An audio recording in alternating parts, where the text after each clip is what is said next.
Pak Harvey, kenapa kita membahas tema menebus waktu, redeem your time? Ya, tema ini terpikir karena saya pikir kita masih di awal-awal tahun 2021 ya.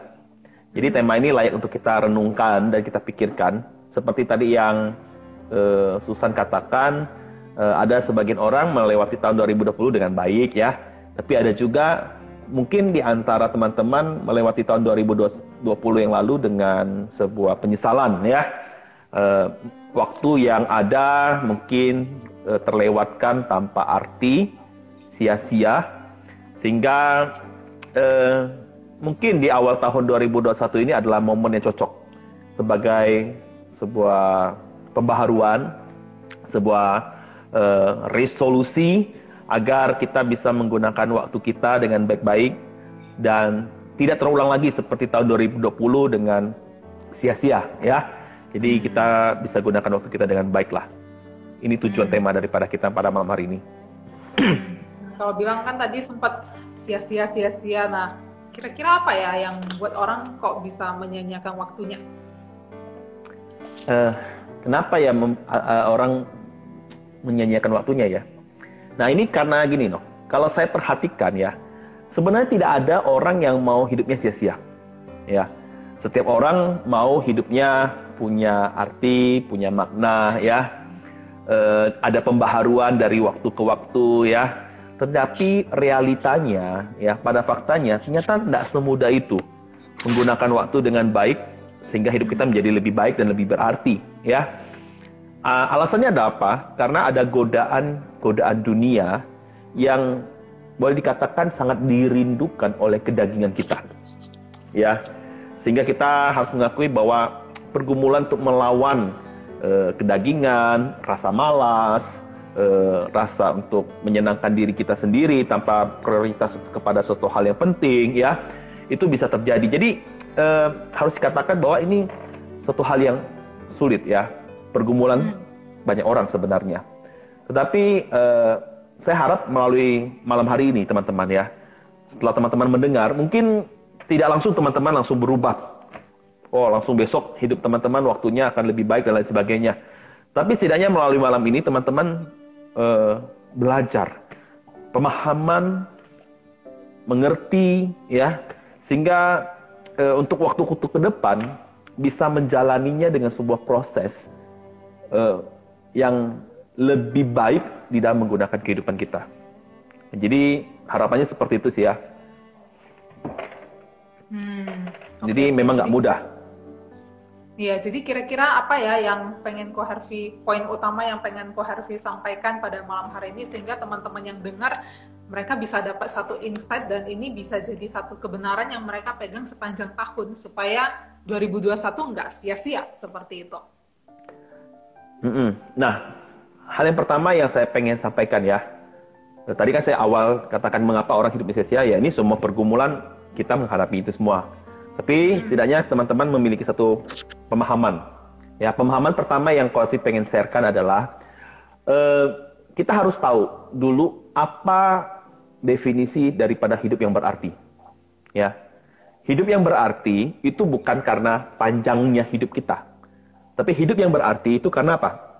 Bagaimana kita mengisi hidup itu. Ya, jadi teman-teman kayak gini ya teman-teman.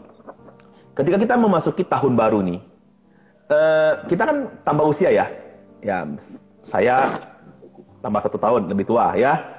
Tapi satu fakta yang lain adalah bahwa masa hidup kita di dalam dunia makin berkurang. Setuju nggak? Ya, iya. Kita makin bertambah umur, tapi masa hidup kita di dalam dunia makin berkurang. Nah, karena itu waktu yang kita gunakan di dalam kehidupan kita harus digunakan dengan baik dan benar, ya. Karena apa? Sekali lagi, waktu tidak bisa diputar. Nggak bisa kalau dulu anak kecil ya, kalau ada salah bilangnya cop, ya, ulang dulu. Ya, nggak tahu di Medan seperti itu, nah ya. Kalau di Pontianak dulu kecil seperti itu, cop, ulangi. Nah, hidup kita nggak bisa seperti itu, ya. Bahkan ada sebuah pepatah mengatakan demikian. Ketika aku masih anak-anak, waktu itu merangkak. Ketika aku dewasa, waktu itu berjalan. Dan ketika aku tua, waktu itu terbang. Dan akhirnya dengan cepat, waktu itu akan habis.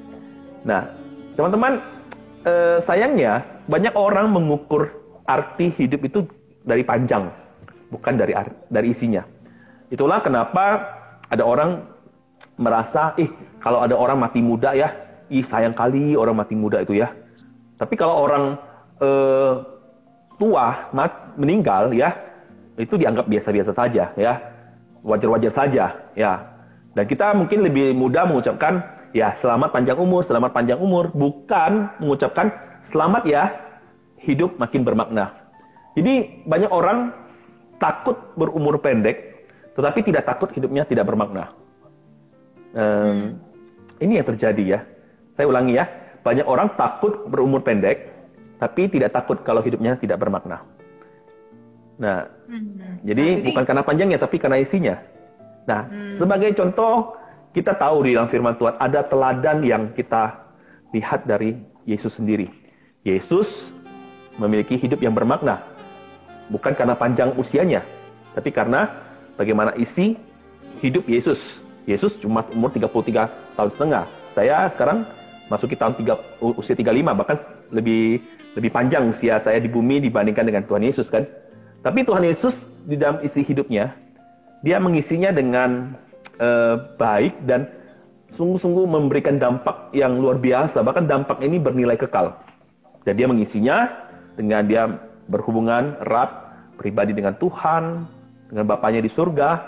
Dan teladan daripada Yesus Kristus itu kiranya juga menjadi satu hal yang kiranya memotivasi kita untuk bagaimana mengisi hidup kita dengan bermakna. Jadi hidup itu bukan masalah panjangnya, tetapi isinya, maknanya, gitu ya. Nah, terus maksudnya gimana dong kita supaya ya hidup kita itu lebih bermakna gitu? Ya, ini penjelasan lanjutannya ya. Teman-teman, saya mengajak kita untuk berpikir sejenak tentang hal ini. Bagaimana caranya supaya kita tersadar ya, hidup kita itu bisa lebih bermakna ya. Nah, saya mengajak kita untuk memikirkan tentang dua waktu yang tidak kita ketahui. Nah, apa tuh dua waktu yang tidak kita ketahui? Waktu yang pertama adalah waktu kelahiran. Yang kedua adalah waktu kematian. Ya, pada waktu kelahiran itu ada di belakang kita nih, ya, di belakang kita waktu kelahiran kita kan. Ya, artinya apa? Kita nggak tahu tuh. Ya, kita nggak bisa menentukan lahirnya kita seperti apa. Kita nggak punya bagian, tidak punya andil apa-apa ketika waktu kelahiran, ya. Dan kita juga nggak tahu ya kapan dilahirkan, di mana, orang tua siapa, ya. Tetapi kalau berbicara soal waktu kematian, nah waktu kematian itu ada di depan kita, ya. Kita sedang berjalan menuju itu, ya. Nah, karena kita tahu bahwa waktu kematian itu ada di depan kita.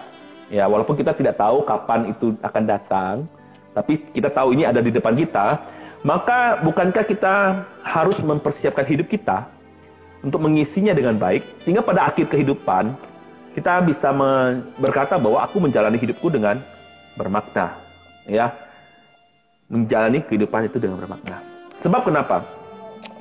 Saya mengajak teman-teman untuk berpikir tentang waktu ke depan kita ini. Karena hidup itu dilihat bukan di depannya ya, atau di tengah-tengah, tapi hidup itu dilihat di akhirnya. Ya, hidup itu dilihat di akhirnya. Sama seperti teman-teman kalau lagi baca buku ya, kalau teman-teman suka baca buku ataupun tidak suka baca buku ya, kalau misalnya kita baca buku cerita, novel atau apapun ya, biasanya kalau saya ya nggak tahu teman-teman ya, ini kalau bacanya rumit kali nih bacaannya ya. Biasanya, apalagi tebal ya, biasanya akhirnya saya akan langsung kepada kesimpulan. Ini ceritanya gimana sih? Akhirnya gimana sih? Nah, atau misalnya juga kalau ya beberapa nonton film ya, tadi pagi ada yang cerita ya, aduh film-film ini yang nggak penting-penting, nggak usah, yang penting tahu akhirnya kira-kira seperti ini ya ceritanya ya. Nah, jadi teman-teman, dengan kita membayangkan ya, misalnya tentang akhir cerita hidup kita, Bukankah kita tentu akan mempersiapkan akhir cerita yang baik di dalam hidup kita ini? Bukankah kita pengen kita punya kehidupan yang diisi dengan bermakna dan dengan membayangkan akan nanti kita akan seperti apa di akhir hidup kita, harusnya menyadarkan kita untuk tidak mengisi hidup kita dengan hal yang sia-sia. Ya, ada sebuah cerita nih ya, cerita yang saya pernah baca buku ya, Yesusan ya, saya cerita ya. Ini ada seorang pelayan Tuhan ya. Pelayan Tuhan ini suatu ketika dia mengalami sebuah perasaan depresi, tertekan di dalam hidup dia. Nah, karena dia tertekan, akhirnya dia lepas kendali, lalu dia pergi ke pesta malam klub ya. Di dalam pesta malam klub itu dia minum, mabuk ya, dan lain sebagainya. Bahkan karena di klub itu tempatnya nggak benar, akhirnya terjadilah tindakan asusila. Mereka bertukar pasangan seks, melakukan seks bebas, dan pelayan Tuhan ini, itu dia juga karena mabuk ya, akhirnya terbawa dengan melakukan hubungan seksual dengan pria lain, ya, sesama pria ya, melakukan hubungan seksual ya. Nah, keesokan harinya ia bangun, ia sadar, wah, dia menyesali apa yang terjadi ya. Kenyataan yang ada pada pesta semalam itu meremukkan hati dia. Ia menderita, ia sedih, menyesal ya. Sama seperti ketika kita melakukan suatu hal yang sia-sia atau suatu hal yang kita sesali, ya kita menyesal ya. Nah, ini sedih. Nah, tapi lambat laun orang ini, pelayan ini mulai bangkit. Dia mulai kembali melakukan aktivitasnya seperti biasa, kehidupan dia sebagai seorang yang menjalankan aktivitas dia di tempat kerja ya, dan di pelayan di gereja ya. Namun apa yang keadaan tenang ini ternyata tidak berlangsung lama ya. Akibat daripada satu malam di mana ia enggak menggunakan waktunya dengan baik, ia tidak taat kepada Tuhan, dia tertular AIDS, HIV AIDS ya. Dan waktu dia menyadari, ya sudah terlambat ya. Istrinya sudah tertular, bahkan bayi di dalam kandungan istrinya juga kena. Nah, ketika kisah ini saya baca ya, Yesusan ya, pelayan Tuhan itu udah meninggal ya. Tapi seandainya ya, dia bisa melihat kehidupan akhirnya, melihat akhir cerita daripada hidup dia, ketika dia melihat keluarga, ketika dia melihat rekan-rekannya menangisi, meratapi dia di pinggir peti mati, seandainya dia juga melihat bagaimana anak-anaknya dan istrinya harus menderita karena AIDS ya, tentulah pada waktu itu kalau dia bisa melihat akhir hidup yang demikian, saat dia mengalami depresi, tertekan karena masalah hidup dia akan teriak sama istrinya, istriku, jangan biarkan aku pergi ke nightclub. Kalau perlu kamu ikat aku di dalam rumah supaya aku bagaimanapun aku mencaci, memaki engkau, kamu tidak boleh melepaskan aku supaya aku tidak pergi ke nightclub itu, dan akhirnya melakukan suatu tindakan yang bodoh dan akhirnya mengakhiri hidupnya dengan mengenaskan. Seandainya ya pelayan Tuhan itu ya bisa melihat akan akhir hidup dia yang seperti itu, tentu dia akan mengisi hidup dia dengan baik. Nah, ini suatu kisah tragis ya. Nah, saya harap itu tidak terjadi dengan kita ya. Tapi membayangkan tentang akhir hidupnya seperti apa itu kiranya menolong kita untuk mulai sekarang mengisinya dengan lebih baik. Kira-kira itu, Yesusan. Itu sesuatu yang mungkin untuk kita lakukan gitu ya. Maksudnya melihat akhir hidup kita ya. Ya, saya harus katakan itu usaha manusia itu nggak mungkin ya. Karena kita nggak mampu melihat, ya kita nggak bisa melihat akhir hidup kita dengan, karena kita manusia terbatas ya. Tapi kita tahu ya, ada firman. Firman datang daripada Tuhan. Dan ketika firman Tuhan kita pegang, dan kita hidup dan tinggal di dalam firman Tuhan, maka kita bisa melihat sebagaimana cara Allah melihat. Ya, melihat sehingga kita bisa mengisi hidup kita ini dengan penuh makna. saya teringat dengan apa yang dikatakan Paulus di dalam surat 2 Timotius pasal 4 ayat 7. Aku telah mengakhiri pertandingan yang baik. Aku telah mencapai garis akhir dan aku telah memelihara iman. Ya, memang kita manusia terbatas, tetapi kita punya Tuhan, punya firman yang menjadi pegangan kita, bahwa Tuhan ngomong loh, kalau kamu hidupnya begini-begini, kamu akan mempunyai akhir kehidupan yang seperti ini.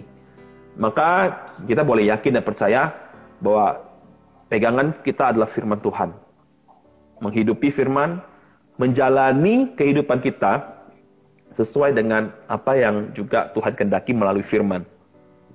Ya, apa itu? Banyak sekali contoh-contohnya ya.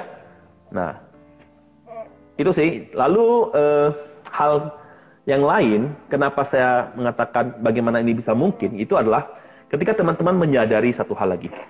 Ya, selain tadi hidup berarti bukan karena panjang tapi karena isi, tapi yang kedua teman-teman perlu memahami bahwa waktu yang kita miliki sebagai orang yang sudah percaya, sebenarnya waktu kita adalah waktu miliknya Tuhan sekarang. Efesus pasal 5 ayat 16 ngomongnya begini, Yesusan ya. Dan pergunakanlah waktu yang ada, karena hari-hari ini adalah jahat. Nah, kata mempergunakanlah, kalau di dalam bahasa aslinya Yunani diterjemahkan ke dalam bahasa Indonesia, itu adalah berarti juga menebus atau redeem. Nah, istilah ini artinya membeli kembali. Kalau dulu dipakai ya, kalau misalnya ada budak, itu mau ditebus sama seseorang, dia harus dibeli dulu sama pemilik barunya. Baru setelah itu dilepas ya. Nah, kata redeem juga kata yang dipakai ketika Yesus mati di kayu salib. Ya, kata Yesus ketika dia menebus akan dosa manusia, maka kita tahu bahwa saat kita percaya pada Yesus Kristus yang telah menebus kita dan dia telah membayar kita dengan harga yang mahal, maka hidup kita bukan milik siapa-siapa lagi. Hidup kita sekarang milik Yesus. Ya. Karena apa yang sudah dilakukan melalui salibnya itu. Nah, hidup kita itu sudah lunas dibayar. Bukan hanya untuk tubuh kita, tetapi juga termasuk di dalamnya adalah waktu-waktu hidup kita. Ya. Jadi Tuhan juga menebus kita secara utuh, termasuk waktu yang kita miliki. Nah, saudara, ketika kita ditebus, maka waktu kita dulu yang sia-sia itu sudah ditebus oleh Tuhan. Dengan demikian kita harusnya menjalani hidup sekarang ini untuk berarti bagi Tuhan. Nah, firman Tuhan juga menambahkan bahwa ingat, gunakan waktu dengan baik karena hari-hari ini adalah hari-hari yang jahat. Artinya apa? Ada begitu banyak godaan iblis, godaan daripada si jahat untuk menjauhkan kita daripada rancangan yang Tuhan ingin kerjakan di dalam kehidupan kita. Membuat kita akhirnya tidak lagi menikmati hidup bersama sesuai dengan apa yang Tuhan inginkan, tapi hidup dengan cara dan tipu muslihat daripada iblis. Yaitu apa? Nafsu keinginan duniawi dan nafsunya yang sia-sia itu akan membawa kita berakhir dengan kita jatuh dalam dosa dan dampaknya bisa menjadi sangat serius. Oleh karena itu kita perlu pikirkan waktu kita ini yang kita miliki sekarang adalah miliknya Tuhan. Pergunakanlah waktu sebaik-baiknya untuk berarti bagi Tuhan. Itu Yesusan. Nah, tapi kan maksudnya ketika dengar ini kayaknya kita disadarkan gitu kan ya. Nah, tapi kan maksudnya oke, hari ini sadar, mungkin karena awal tahun baru, oke, ini jadi resolusi, ya aku akan menebus waktu nih. Nah, tapi dengan berjalannya waktu kayaknya niat itu ya tinggal niat dan tekad itu tinggal tekad. Jadi gimana dong? Secara konkretnya apa yang bisa terus kita lakukan supaya ya kita bisa terus ingat ini gitu. Kayaknya ini pergumulan bukan hanya teman-teman ya, kita juga bisa mengalami pergumulan seperti itu. Keluarga juga bisa mengalami pergumulan seperti itu. Nah, seringkali memang seperti yang Yesusan katakan, tekad itu kadang-kadang bisa luntur. Sekarang bisa bersemangat ya, berapi-api. 1 minggu lagi, 1 bulan lagi, ya mungkin bisa kembali lagi dengan cara-cara yang nggak baik, dan akhirnya kita gunakan hidup kita dengan tidak maksimal, dengan sia-sia ya. Saya coba mengusulkan beberapa langkah konkret ya. Yang pertama, teman-teman harus setelah mendengar ini ya, teman-teman juga jangan hanya cuma dengar, tapi teman-teman coba renungkan. Renungkan dengan baik-baik tentang arti hidup, waktu kematian kita nanti yang ada di depan kita. Renungkan itu baik-baik. Biarkan cara konsep berpikir kita yang selama ini dipenuhi dengan keinginan yang sifatnya memuaskan kedagingan kita itu dirubah. Ya, dirubah. Ketika kita mempunyai sebuah visi, sebuah tujuan, oh saya ingin hidup saya pada akhirnya akan seperti ini, maka teman-teman tentu akan mengisi waktu teman-teman dengan baik. Ya, yang ini memang tidak bicara soal hanya rohani sih ya. Ketika teman-teman pengen punya satu cita-cita, ya semua cita-cita harus dibawa di dalam Tuhan sih. Nah, ketika teman-teman pengen melakukan sesuatu, pengen jadi sesuatu, maka teman-teman akan mengerjakan itu dengan mati-matian ya. Tidak akan teman-teman menyia-nyiakan waktu-waktu yang ada. Demikian juga, apa yang menjadi kepikiran teman-teman ke depan nanti seperti apa? Akhir hidup seperti apa yang teman-teman mau miliki ya? Nah, ini menarik nih ya. Misalnya contoh ya, saya tertarik ada beberapa teman yang cerita tentang satu film drama Korea, Itaewon Class. Nggak tahu cek susah ada nonton nggak? Itaewon Class ya. Kayaknya itu satu drama yang terkenal tuh. Drama yang terkenal ya. Saya ada nonton ya, belum selesai ya. Tapi saya lihat, wah, film ini menarik ya. Film ini menggambarkan tentang sebuah hasrat ya, walaupun ada unsur balas dendamnya dan sebagainya ya. Tapi satu hasrat, tujuan yang jelas yang dia mau capai. Sehingga dia akan gunakan dengan berjuang setengah mati, berjuang dengan sekuat tenaga untuk mencapai itu. Nah, bagaimana supaya kita tidak menyia-nyiakan hidup kita? Nah, kita pikirkan apa sih yang sebenarnya mau kita capai di akhir hidup kita. Kejar itu, isi itu dengan baik. Tentu, sebagai kita orang sudah Kristen, sudah percaya pada Tuhan, libatkan Tuhan di dalam sebuah proses itu. Ya, jadi minta Tuhan ya, aduh Tuhan, kalau gua belum ada motivasi yang benar, belum ada tujuan yang benar, masih malas-malasan, masih childish ya, masih anak-anak ya, Tuhan tolong rubah pikiran ini. Ya, itu yang pertama. Yang kedua, nah sekali lagi bukan dengan usaha atau kekuatan kita saja. Kita perlu libatkan Tuhan kan? Nah, kita libatkan Tuhan dengan cara seperti apa? Ya kita coba lakukanlah spiritual formasi. Apa itu spiritual formasi? Yaitu adalah bagaimana kita melakukan disiplin rohani. Kita butuh Tuhan ya di dalam kehidupan kita. Kita nggak bisa berjalan sendiri. Kalaupun kita merasa bisa berjalan sendiri, belum tentu tujuannya sesuai dengan apa yang Tuhan inginkan. Kita perlu Tuhan ya, untuk kita terus bergantung, sehingga kita melalui firman, melalui saat teduh, melalui doa, relasi pribadi dengan Tuhan, itu yang akan terus mengingatkan kita ya pada satu hal yang penting yang di depan itu. Bukan hanya sekedar kesuksesan hidup, tapi bagaimana mengakhiri hidup kita dengan setia sampai akhir bersama dengan Tuhan. Jadi oleh karena itu hubungan itu perlu dibangun dari sekarang, ya. Karena ada satu firman dan juga lagu yang dinyanyikan ya. Siapa yang bersama denganku di surga? Surga itu kita bersama dengan Tuhan. Lalu kalau kita tahu akhirnya nanti kita akan bersama dengan Tuhan di surga, betapa pentingnya hidup kita yang sekarang ini kita isi dengan berelasi dengan Tuhan, dekat dengan Tuhan, ya. Jadi ini kita juga lakukan spiritual formasi, disiplin rohani, baca kitab, doa, dan lain sebagainya itu. Lalu yang ketiga, konkretnya adalah teman-teman butuh orang yang ingatkan teman-teman. Nah, bagaimana ada orang yang bisa ingatkan teman-teman? Yaitu melalui komunitas. Salah satunya adalah PPAW misalnya ya di gereja kita ya, Rayon ya. Di situ ada orang-orang Kristen, sesama orang Kristen yang ingatkan kita. Kalau kita misalnya melenceng, melakukan tindakan yang berbahaya, dan itu akan membuat penyesalan dalam akhir hidup kita nantinya, maka teman-teman kita yang Kristen itu bisa akan mengingatkan kita. Ya, walaupun kita mungkin keras hati, nggak mau dengar, tapi setidaknya ada yang mengingatkan kita.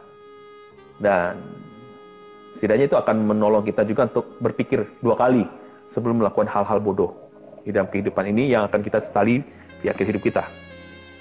Dan sebuah kutipan buku mengatakan gini, jika kita memikirkan apa yang Yesus pikirkan, melakukan apa yang Yesus lakukan, dan menghabiskan waktu dengan orang-orang yang pikirannya sama dengan Yesus, maka kita akan menjadi sama seperti Yesus pula.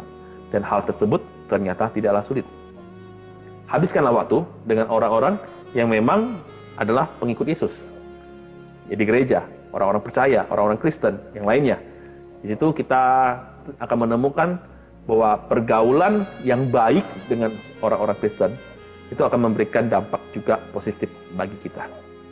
Yang mungkin bergumul dengan pergumulan kita, khususnya soal menggunakan waktu-waktu di dalam hidup kita. Kira-kira itu, Teh Susan. Nah, panjang lebar ya. Mungkin ada pertanyaan, silakan ketikkan di komentar gitu ya. Nah, tapi Ko Harvey, saya tiba-tiba kepikiran sesuatu. Namanya anak muda ya, pasti cenderung untuk ya berpikir bahwa hidup aku masih panjang kok, seperti itu dibandingkan dengan orang tua. Karena aku tahu beberapa ada orang tua yang orang lanjut usia ya. Mereka ketika mau melakukan sesuatu, mereka cepat-cepat segera melakukannya karena takut jangan-jangan besok sudah tidak ada waktu lagi. Nah, tapi kalau yang anak muda, apalagi yang usia 20-an, saya ingat waktu saya usia 20-an, jarang berpikir tentang akhir hidup, tentang kematian, seperti itu. Tapi justru ya, banyak senang-senangnya, maksudnya bukan dalam arti negatif ya, bersenang-senang, tapi ya nggak pernah kepikiran itu, ya hanya menjalani waktu yang ada gitu. Misalnya kuliah, ya udah kuliah, nanti masa depan gimana, ya udah nantilah, seperti itu. Nah, kan banyak anak muda yang seperti itu. Nah, apa nasihat Ko Harvey bagi mereka? Ya, wajar sih ya kalau anak muda seperti itu ya. Maksud saya itu suatu hal yang wajar. Tapi bersyukurlah teman-teman yang anak-anak muda ini sudah mengenal Tuhan. Karena Tuhan memberikan kita hikmat, Tuhan memberikan kita pengertian, ya, untuk belajar menggunakan waktu dengan baik. Jadi dengarkanlah nasihat firman. Ya, apalagi engkau masih muda, ikuti apa yang telah Tuhan katakan, maka kita tahu hidup kita akan aman, hidup kita akan diberkati oleh Tuhan. Ya, jadi pergumulan yang Susan alami ya saya alami dulu. Seandainya saya berpikir ya, kalau dulu saya diingatkan sama kakak rohani kah, hamba Tuhan kah, hei, jangan gunakan hidupmu seperti ini, ya, bentuk hidupmu dengan lebih baik seperti ini. Atau misalnya diingatkan oleh orang tua ya, karena orang tua Ko Harvey bukan Kristen ya, jadi ya seandainya dulu diingatkan ya, wah pasti akan lebih baik. Dan saya bercita-cita ya, Susan ya, nanti kalau kita punya anak ya, jadilah orang tua yang mengingatkan anak-anak kita, hei, gunakan waktumu dengan baik ya. Sebab saya tahu ada beberapa orang tua sejak dari kecil sudah ingatkan anaknya, nak, ya, hidupmu tuh nggak panjang, belum tentu panjang loh ya. Jadi selama masih ada waktu, gunakan baik-baik, kenal Tuhan, jadi orang yang sungguh-sungguh cinta Tuhan, ya. Ada yang seperti itu yang saya tahu. Dan teman-teman yang sudah dengar, anak muda, bersyukurlah. Karena dari usia mudamu sekarang ini kau diingatkan. Gunakan waktumu dengan baik. Waktumu adalah waktu yang telah Tuhan tebus. Gunakan itu untuk kemuliaan Tuhan. Nah, tapi gimana? Tapi pertanyaannya mungkin gini, Cik Susan. Pertanyaan gini. Kalau begitu nggak boleh bersenang-senang nggak? Menghabiskan, misalnya kayak nonton film Korea, dan lain sebagainya. Nah, kalau Cik Susan sendiri gimana? Nah, kalau bagi saya, boleh nggak? Boleh sih, maksudnya main game gitu ya? perlu waktu istirahat, self care, melakukan hobi. Nah, tapi jangan sampai itu akhirnya jadi prioritas utama. Kan ada orang yang nontonnya akhirnya justru nontonnya jadi prioritas utama, sedangkan hal yang lain jadi ketinggalan, seperti itu. Baca kitab, kayak baca kitab, doa gitu ya. Dan akhirnya hal-hal yang awalnya jadi hiburan, akhirnya itu jadi sesuatu yang jadi prioritas. Nah, itu di situ nggak benar sih. Tapi ketika kita memang kan namanya kita kerja, terus kita butuh ada waktu istirahat, ada waktu bermain juga. Nah, itu sebenarnya sesuatu yang natural dan normal seperti itu. Dan jangan sampai kita kayak kerja rodi mati-matian gitu kan, terus pada akhirnya kita jatuh sakit karena kita nggak menjaga keseimbangan hidup.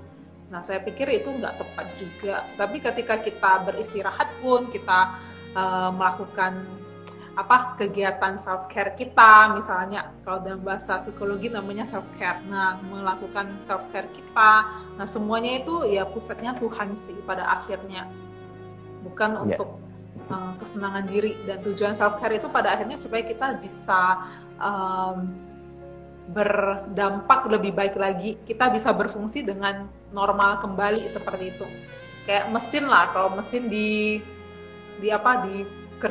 disuruh kerja terus 24 jam tanpa henti kan pada akhirnya dia akan lebih cepat rusaknya kan daripada yang memang ada dikasih waktu istirahat. Nah, kalau itu menurut saya sih. Kalau menurut Ko Herfi sendiri gimana? Setuju ya. Jadi tidak menggunakan waktu sampai waktu yang bermain itu ya, sampai akhirnya itu jadi satu hal yang segala-galanya. Perlu atur waktu prioritas dengan baik. Nah, bagi teman-teman yang rasa kok nggak bisa ya seperti itu ya, tergantung dengan sesuatu ya. Kok merasanya gua sia-sia main game terus misalnya. Ya ada beberapa orang merasa melakukan sesuatu sia-sia, ataupun mungkin bukan hanya karena melakukan sesuatu, tapi mungkin ada pengalaman-pengalaman hidup yang kita sesali di masa-masa lalu ya. Silakan datang sama Susan. Konseling. Ya. Konseling ya. Ya. Kan Susan bisa konseling ya. Kalau sama Ko Herfi ya bisa juga sih, tapi yang ahlinya ya Susan. Ya, terima kasih untuk promosinya. Ya. Ada yang mau bertanya nggak nih sih? Kayaknya nggak ada. Mungkin jelas-jelas mereka semua atau mungkin malu bertanya kali. Malu bertanya sesaat di jalan loh ya. Nah, tapi seperti ini Ko Herfi, misalnya ketika kita banyak mungkin di masa lalu merasa iya saya menghabiskan banyak waktu, terus justru dia nggak bisa move on dari itu dan kayak merasa bersalah. Nah, itu gimana? Kalau saya ya, dari saya ya, nanti Susan bisa nambahkan.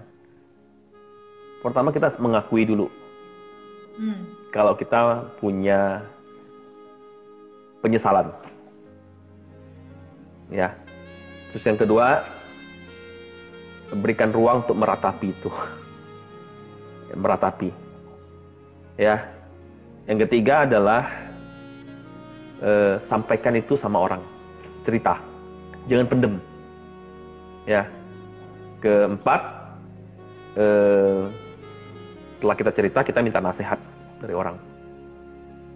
Yang kelima, kita butuh mentor.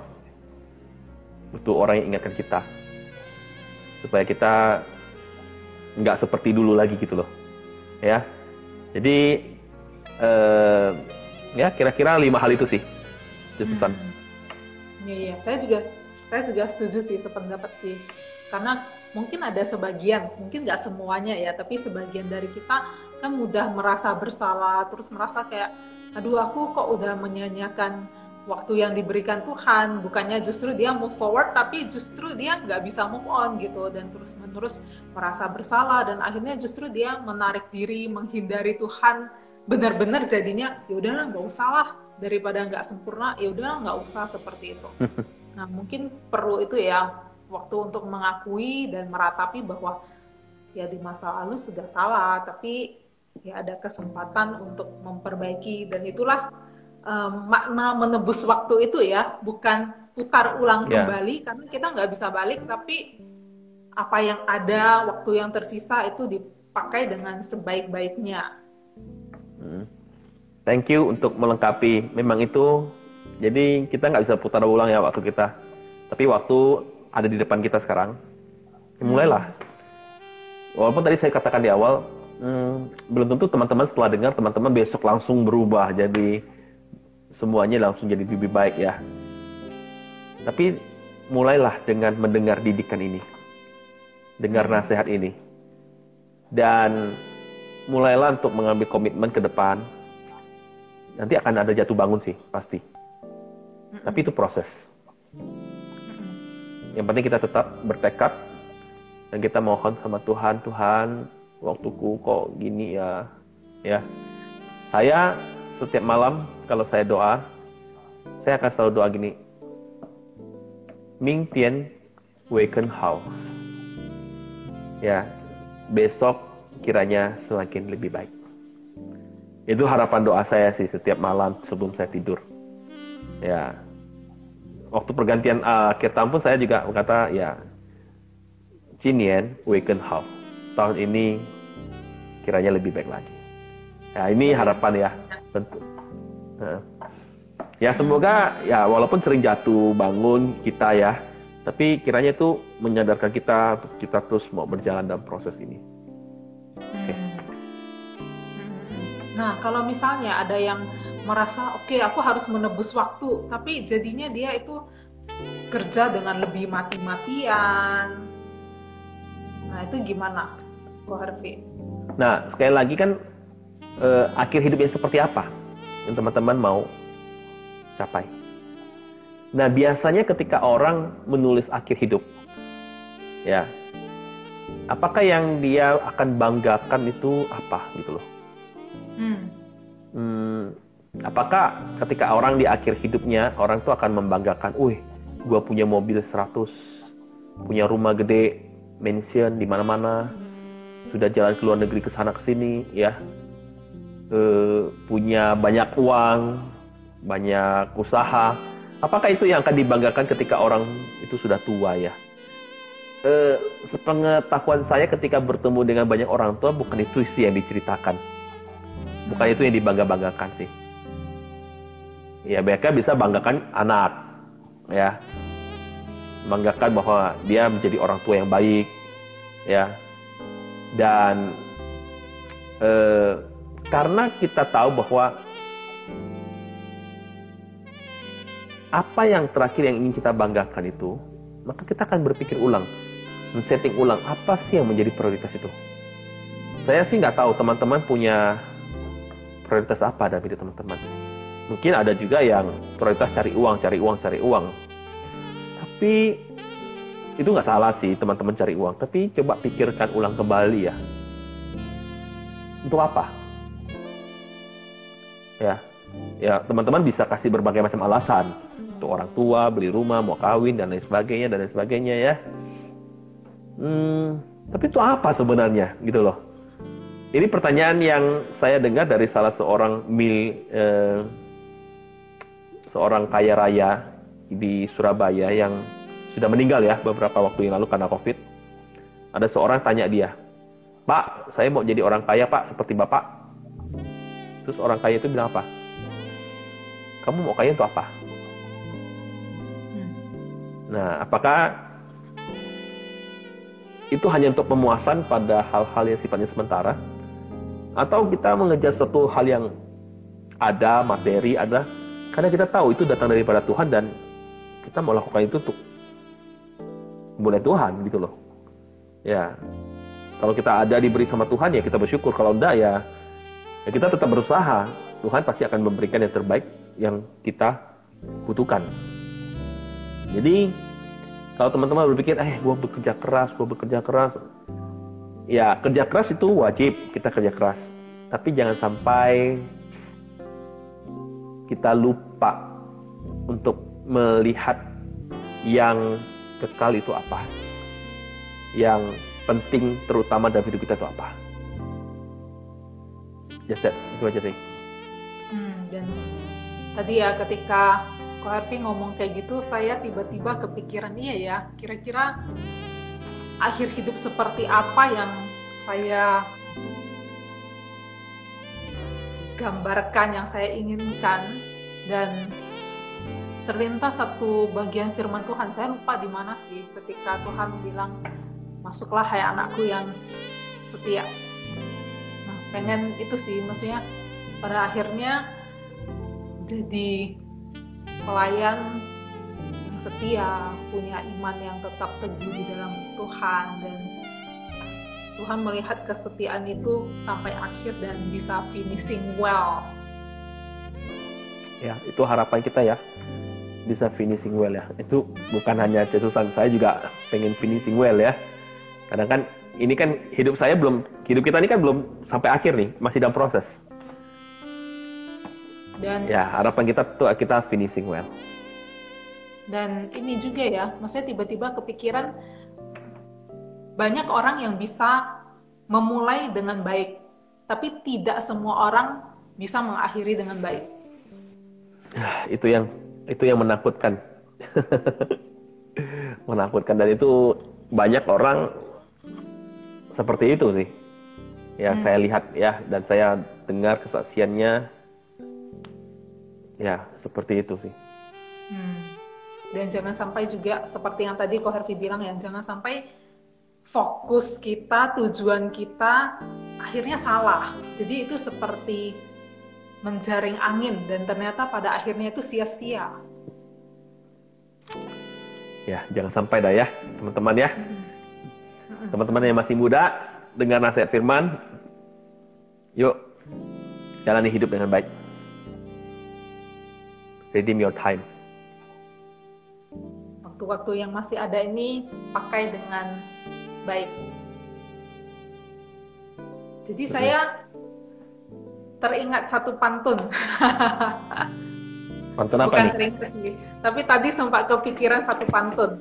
Mungkin ini untuk mengakhiri juga ya, karena kan dari teman-teman nggak ada pertanyaan. Tapi kiranya ini semua jadi bahan refleksi ya bagi teman-teman ya, bahwa ya ketika kita masih muda mungkin kita nggak berpikir, waktu kita pendek. Tapi kiranya dengan apa yang kita dengar hari ini, nah itu menolong kita untuk benar-benar pakai waktu kita dengan baik. Nah, satu pantun yang tadi tiba-tiba kepikiran,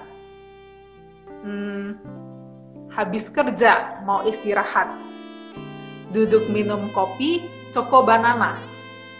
Hari-hari ini adalah jahat, karena itu pergunakan dengan bijaksana. Mantap.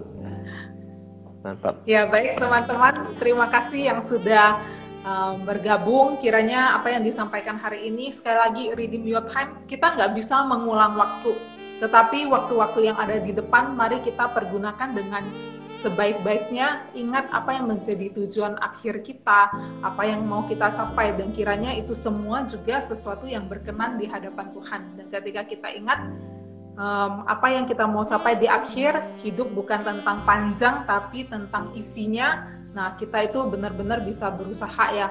Tentunya bukan dengan kekuatan kita. Roh Kudus menolong kita untuk benar-benar bisa memakai waktu-waktu yang ada dengan baik. Dan ketika tekad itu memudar, nah ingat kembali apa tujuan hidup kita.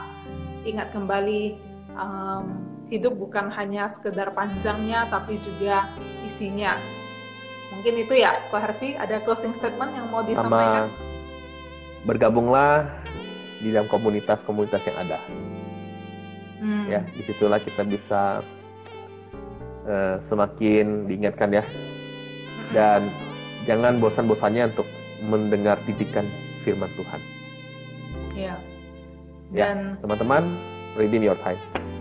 Redeem your time. Kalau punya mentor, nah itu jauh lebih baik lagi. Ya.